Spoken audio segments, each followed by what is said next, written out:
Hari tu aku buat sharing mengenai affiliate aku punya agent ni.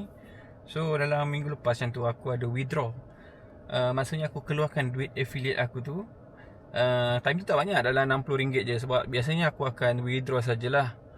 Tapi dalam video yang lepas aku ada tanya affiliate aku yang hari tu ada 100 lebih, sepatutnya aku buat apa. Jadi salah seorang viewer dia komen peram je. So okay, aku peram je.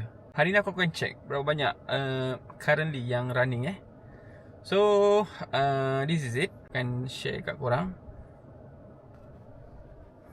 macam yang korang nampak. Okay, ni affiliate aku. So kita tekan je dekat situ. So nampak tak? So hari ni aku ada buat jualan RM20. Okay. Dan last week dalam 7 hari aku buat RM83. Dan aku akan pergi dekat earning. So dekat earning sekarang ada RM214. So itulah currently berapa banyak jumlah yang terkumpul. Okay. Kalau tengok dekat atas ni, dia ada tunjuk peringatan 18 sampai 21 hari bulan 10 ni holiday, which is Deepavali lah. So dia akan ambil masa yang lama untuk kita withdraw. Jadi tak dapat lah nak withdraw laju macam yang aku buat last week tu, tekan terus keluar. Okay.